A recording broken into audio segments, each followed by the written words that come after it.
ನಾವು ಫೈನಲಿ ಅಂದ್ಕೊಂಡಿದ್ದಾಗಿದೆ. ಅಂದರೆ stupidity to the core ಅಂತ ಹೇಳ್ತಾರಲ್ಲ, ಅದಾಗಿದೆ ಅಂತ ಅನ್ಕೋತೀನಿ ನನ್ನ ಪ್ರಕಾರ. ನೋಡಿ, ಓಕೆ, STT ಇನ್ಕ್ರೀಸ್ ಮಾಡಿದ್ದಾರೆ 0.012 5%ಇಂದ 0.02%.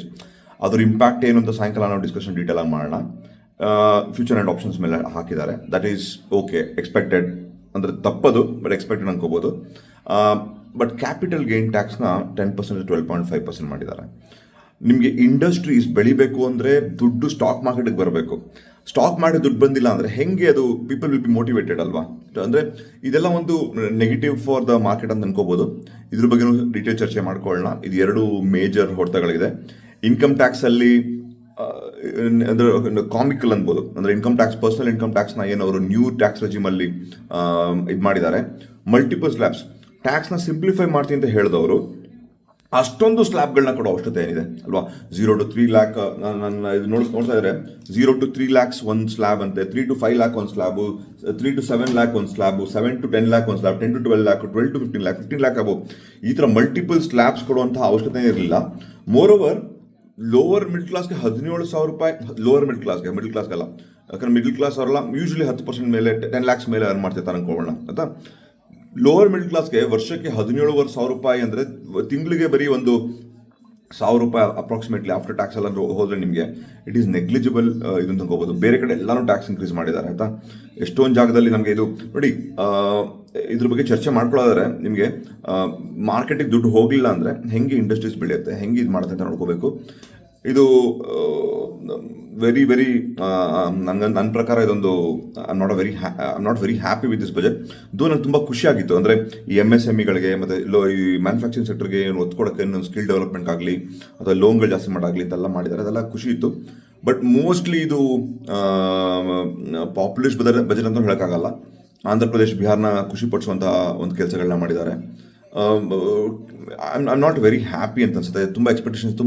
ಮೋಸ್ಟ್ಲಿ ಇವರು ಪಾಪ್ಯುಲಿಸ್ಟ್ ಎಲ್ಲನೂ ಮೋಸ್ಟ್ಲಿ ಲಾಸ್ಟ್ ಇಯರ್ಗೆ ಉಳಿಸ್ಕೋತಾರ. ನೋಡೋಣ ಮಾರ್ಕೆಟ್ ಹೆಂಗೆ ರಿಯಾಕ್ಟ್ ಮಾಡುತ್ತೆ ನೋಡೋಣ. Market has its own brain. ಅರ್ಥ ಮಾಡ್ಕೊಳ್ಳಿ, ನಾವೆಲ್ಲ ಏನೇ ಅನಲೈಸ್ ಮಾಡಿದ್ರೂ ಮಾರ್ಕೆಟ್ಗೆ ಒಂದು ಸಪ್ರೇಟ್ ಬ್ರೈನ್ ಇರುತ್ತೆ. ಅದು ಏನೋ ಒಂದು ಕ್ಯಾಲ್ಕುಲೇಷನ್ ಮಾಡಿ ಫೈನಲಿ ಒಂದು ಪ್ರೈಸ್ ನಿರ್ಧಾರ ಮಾಡುತ್ತೆ. ಚಾರ್ಟರ್ ಗೊತ್ತಾಗುತ್ತೆ. ಈ ಒಂದು ಫಾಲ್ ಏನಿದೆ, ಈಗೇನೊಂದು ಫಾಲ್ ಆಗಿದೆ ಮಾರ್ಕೆಟಲ್ಲಿ, ಇದು ಎಕ್ಸ್ಪೆಕ್ಟೆಡ್. ನಾವು ಎಕ್ಸ್ಪೆಕ್ಟ್ ಮಾಡಿದ್ವಿ. ನಾವು ಕಟ್ಕೊಳ್ಳಿ, ನಾವೊಂದು ಮೊನ್ನೆ ಒಂದು ಶುಕ್ರವಾರ ಒಂದು ಎ ಆಗಿ ಒಂದು ಕರೆಕ್ಷನ್ ಶುರು ಆಗಿತ್ತು. ಅದಾದಮೇಲೆ A-B ಆಗಿತ್ತು, ನೆನ್ನೆ ಬಿಟ್ಕೊಂಡಿತ್ತು. ಒಂದು ಸಣ್ಣ ಒಂದು ಫೇಲ್ಡ್ ಸಿ ಮಾಡಿ ಆಮೇಲೆ ಕೆಳಗೆ ಬರೋಕ್ಕೆ ಶುರು ಆಯಿತು ಅಲ್ವಾ. This is expected fall. The chart will tell you everything. So expected fall ಆಗಿದೆ. I am not very happy. ಇದು ನೋಡಿ, ಪ್ರೋ ಗ್ರೋತ್ ಇರಬೇಕು ಬಜೆಟ್, ಇದರ ಪ್ರೋ ಪಾಪ್ಯುಲಿಸ್ಟ್ ಇರಬೇಕು. ಅಥವಾ ಒಂಥರ ನಿಮಗೆ ಆ ಕಡೆ ಗ್ರೋತ್ ಕಡೆ ಕೊಟ್ಟು ಒಂದು ಈ ಕಡೆಯಿಂದ ಹಿಡ್ಕೊಂಡ್ರೆ ವಾಟ್ ಇಸ್ ದ ಯೂಸ್ ಅಲ್ವಾ. ನೋಡೋಣ ಯಾವ ಥರ ಆಗುತ್ತೆ ಅಂತ. ಸದ್ಯಕ್ಕಂತೂ ನಮ್ಮ ಎಕ್ಸ್ಪೆಕ್ಟೇಷನ್ ಏನಿದೆ ಅದು ಆಗಿಲ್ಲ. STT ಮೇಲೆ ನೋಡಿ, ಅಗೇನ್ STT ಮೇಲೆ ನೀವು ಇನ್ಕ್ರೀಸ್ ಮಾಡಿದ್ರೆ ವಾಟ್ ಡಿಡ್ ಯು ಅಚೀವ್, ಏನು ಅಚೀವ್ ಮಾಡಿದ್ರಿ? ಇವ ಒಬ್ಬ ಪ್ರಾಫಿಟಬಲ್ ಹೈ ಕ್ಯಾಪಿಟಲ್ ಇರುವಂತಹ ಒಬ್ಬ ಆಪ್ಷನ್ ಟ್ರೇಡರ್ ಅಥವಾ ಫ್ಯೂಚರ್ ಟ್ರೇಡರ್, ಅವ್ನಿಗೆ ಪ್ರಾಬ್ಲಿ ಒಂದು ಸಣ್ಣ ಮಾತ್ರ ಕೊಡ್ತಾ ಇರ್ತಾನೆ ಅಷ್ಟೇ. ಅದೇ ಒಬ್ಬ ತುಂಬ ಲೋ ಕ್ಯಾಪಿಟಲ್ 10 ಲಕ್ಷ ಇಟ್ಕೊಂಡು ಇಫ್ ಈಸ್ ಪ್ರಾಫಿಟಬಲ್ ಟ್ರೇಡರ್ ಆಯಿತಾ, ಅವನು ನೀವು ಜಾಸ್ತಿ ಟ್ಯಾಕ್ಸ್ ಆಗ್ತಾ ಇದ್ದಾರೆ. ಇದು ಪ್ರೋ ಮಿಡಲ್ ಕ್ಲಾಸಾ, ಪ್ರೋ ರಿಚ್ಚಾ, ಪ್ರೋ ಪುವರಾ ಹೇಳಿ ನೋಡೋಣ ಅಲ್ವಾ. ಇದು ಆ್ಯಕ್ಚುಲಿ ನಿಮಗೆ ಒಂದು ಮಿಡಲ್ ಕ್ಲಾಸ್ ಹೆಲ್ಪ್ ಮಾಡ್ದಾಗಿಲ್ಲ. ನಿಜವಾಗ್ಲೂ ಕರ್ಬ್ ಮಾಡಲೇಬೇಕು ಅಂತಿದ್ರೆ ಆ ಕ್ಲಾಸ್ನೇ ನೀವು ಡಿಫೈನ್ ಮಾಡಿ. ಅಂದರೆ ಇಷ್ಟು ಕ್ಯಾಪಿಟಲ್ ಇಟ್ಕೊಂಡು ಬಂದವ್ರು ಮಾತ್ರ ಇದು ಸ್ಪೆಕ್ಯುಲೇಟಿವ್ ಟ್ರೇಡಿಂಗ್ ಮಾಡ್ಬೋದು. ಆ ದುಡ್ಡು ಬೇಕು ನಿಮಗೆ. ಗೌರ್ಮೆಂಟಿಗೆ ಆ STT ದುಡ್ಡು ಬೇಕು, ಮಿಡಲ್ ಕ್ಲಾಸಿಂದ ಲೋವರ್ ಮಿಡಲ್ ಕ್ಲಾಸಿಂದ. ದುಡ್ಡು ಕಳ್ಕೊಳ್ಳೋಕೆ ಇಷ್ಟ ಇಲ್ಲ ಆಯಿತಾ. ಆದರೆ ಅಟ್ ದ ಸೇಮ್ ಟೈಮ್ ನೀವು ಅದು ಇದು ಮಾಡ್ತಾಯಿಲ್ಲ, ಬ್ಯಾನು ಮಾಡ್ತಾಯಿಲ್ಲ. ನೀವು ಹೇಳ್ಬೋದಲ್ಲ, ನೀವು ಸ್ಪೆಕ್ಯುಲೇಟಿವ್ ಟ್ರೇಡ್ ಮಾಡೋದಾರೆ ಫ್ಯೂಚರ್ ಆ್ಯಂಡ್ ಆಪ್ಷನ್ಸಲ್ಲಿ, you should come up with 50 lakh capital ಅಂತ ಅನೌನ್ಸ್ ಮಾಡಿ. ಯಾಕೆ ಅನೌನ್ಸ್ ಮಾಡ್ತಾ ಇಲ್ಲ? ನೀವು ಬೇಕಾದ್ರೆ ಹೆಡ್ಜಿಂಗ್ ಬೇಕಾದ್ರೆ ಫ್ಯೂಚರ್ ಆಪ್ಷನ್ಸ್ನ ಯೂಸ್ ಮಾಡ್ಕೊಳ್ಳಿ. ಯಾಕೆ ಮಾಡೋಕ್ಕಲ್ಲ? ಆರಾಮ್ ಮಾಡ್ಬೋದು.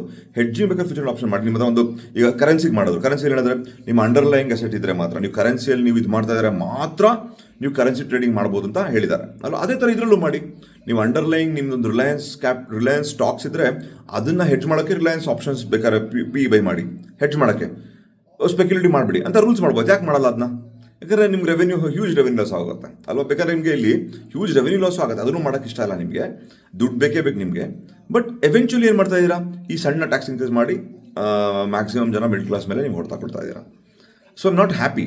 ವಾಟ್ ಡಿಡ್ ಯು ಅಚೀವ್, ಏನು ಅಚೀವ್ ಮಾಡಿದ್ರಿ ಇದರಿಂದ ಅಲ್ವಾ. ಇದ್ರ ಬಗ್ಗೆ ಡೀಟೇಲಾಗಿ ನಾವು ಸಾಯಂಕಾಲ ಮಾತಾಡೋಣ ಆಯಿತಾ. ಇಷ್ಟು ಹೇಳಬೇಕಿತ್ತು. ಮತ್ತೆ ಸಿಗೋಣ. Have a great day. Bye.